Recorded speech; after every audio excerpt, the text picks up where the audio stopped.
Kesimpulan dari kitab ini bahwa keluarga Ba'alwi di Hadramaut atau di Yaman, di kalangan para ulama, di mana pada masa-masa itu memang banyak para aulia, itu dikenal sebagai sadah, sebagai asyraf keturunan Rasulullah SAW, dan ditulis oleh seorang ulama yang muktabar, yang menyandang gelar al-imam, al-hafidh, al-muhaddits, al-mutqin.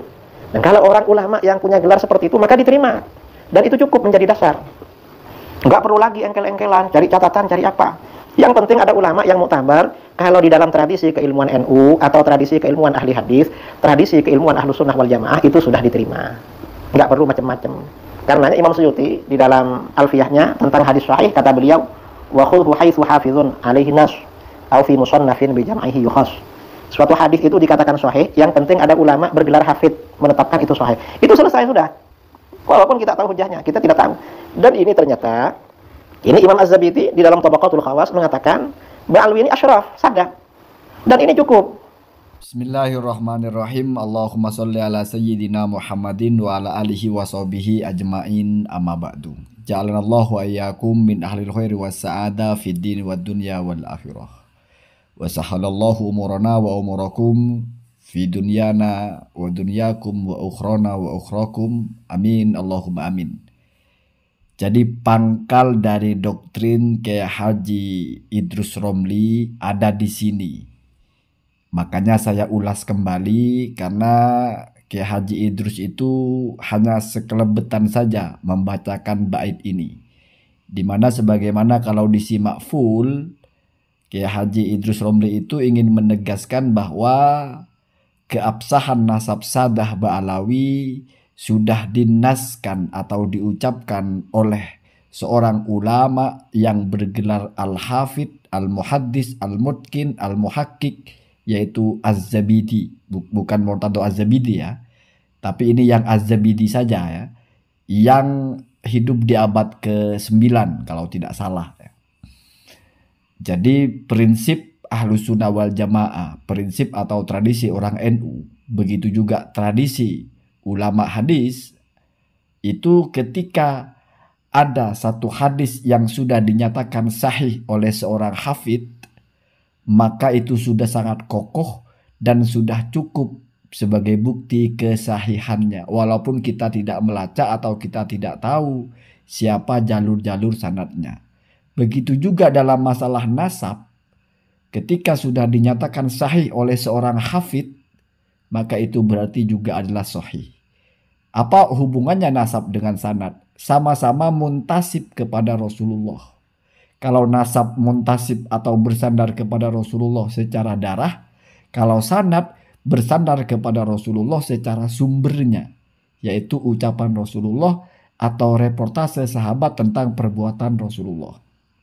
Jadi biar faham dulu letak persoalannya. Sekarang saya tahu banyak orang yang akan berkata bahwa yang disampaikan oleh Kiai Haji Idrus Romli itu hanyalah doktrin ya.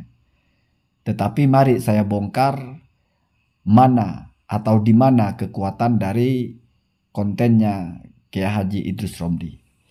Perhatikan, ini ada 2 bait dalam kitab Alfiyahnya Imam Asyuti dalam masalah hadis ya.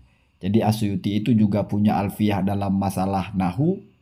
Makanya ada alfiyahnya Ibnu Malik, ada alfiyahnya Ibnu Mu'ti, ada juga alfiyahnya Asyuti. Ulama dulu itu kayak nggak ada kerjaan ya, bikin 1000 bait tentang alfiyah, tentang nahu ya. Ternyata Asyuti juga punya alfiyah dalam ilmu hadis ya. Wahudhu ya, saya bacakan wahudhu, dan ambillah hadis sahih itu ya. Atau tetapkanlah hadis itu sebagai sahih haitsu sekiranya hafidun, ada seorang hafid ya, alaihi, kepada kesahihan hadis itu, nassoh, telah mengenaskan atau telah menetapkan atau telah menyatakan si hafid itu. Artinya kamu itu kalau ada hadis yang oleh seorang hafid sudah dikatakan sahih, maka ambillah hadis itu sebagai hadis sahih.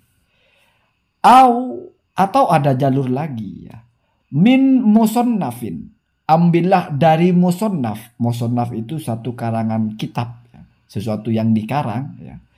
Bijam'ihi, di mana untuk mengumpulkan hadis-hadis sahih, yukhassu, musannaf itu atau kitab itu dikhususkan.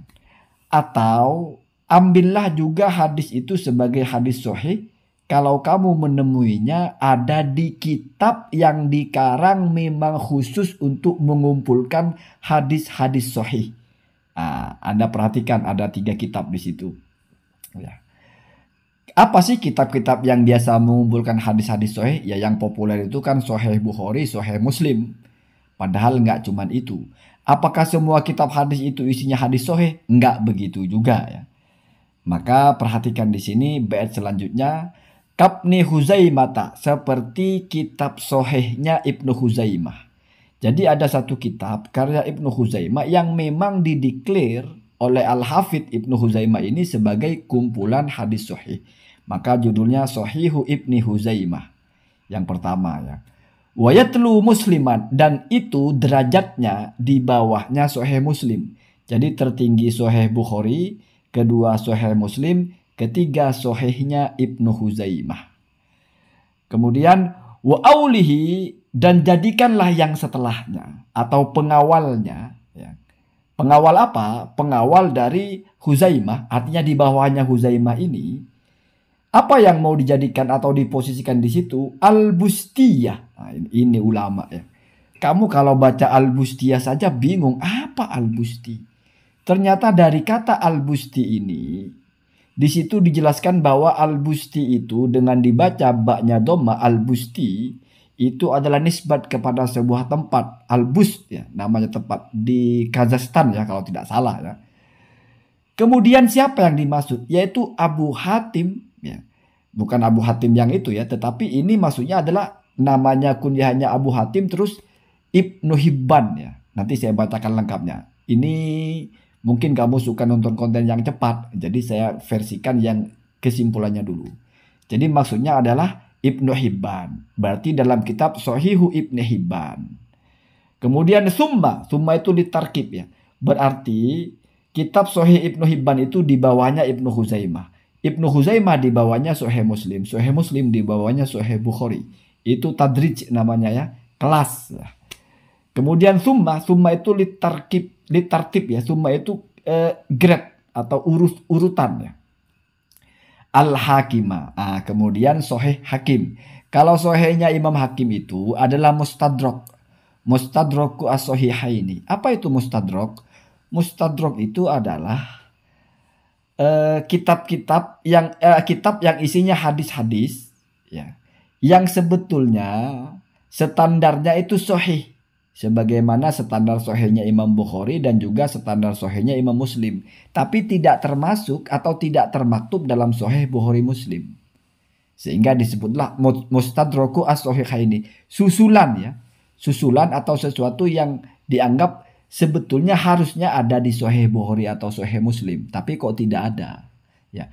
Jadi Al-Hakim itu mentelaah bagaimana sih syaratnya hadis sahih menurut Imam Bukhari, bagaimana syaratnya hadis sahih menurut Imam Muslim. Setelah menguasai metode dan syarat-syarat itu, lalu Al-Hakim ini menemukan banyak hadis yang jika menggunakan metodologi tashihnya Imam Bukhari itu hadis itu masuk gitu. Tapi kok di kitab Bukharinya tidak ada. Ada lagi hadis yang kalau menggunakan syarat mengesahkannya hadisnya Imam Muslim, hadis itu masuk. Lolos standar gitu, tapi kok tidak ada dalam Sahih Muslim, maka disusunlah mustadrak as-sahihain. Hadis-hadis yang sebetulnya mestinya sahih menurut Imam Bukhari dan juga Imam Muslim, cuma kok tidak termaktub dalam Sahih Bukhari Muslim. Itu grade yang ketiga. Grade yang kelima ya kalau diurut dari semua ya. Jadi dari Sahih Bukhari yang pertama, Sahih Muslim yang kedua, Sahih Ibnu Abi Huzaimah yang ketiga, Ibnu Huzaimah ya, Sahih Ibnu Hibban yang keempat, kemudian Mustadrak as-Sahihaini yang kelima. Begitu ya. Jadi begitu Pak. Kalau sudah ada hadis dalam kitab-kitab sahih ini, maka kamu mau tahu mau tidak siapa jalurnya itu sudah sahih namanya. Sudah kamu tetapkan itu sebagai hadis sahih. Walaupun kamu tidak tahu kitab sezamannya apa. Nah apa bedanya nasab dengan hadis? Ya sama dengan yang tadi itu. Karena kalau kamu menisbatkan hadis kepada Rasul, kamu berdusta, itu sama dengan kadzaba ala nabi. Begitu juga kamu merasa diri bernasab kepada Rasul tapi berdusta, sama-sama berbohong atas nama Nabi.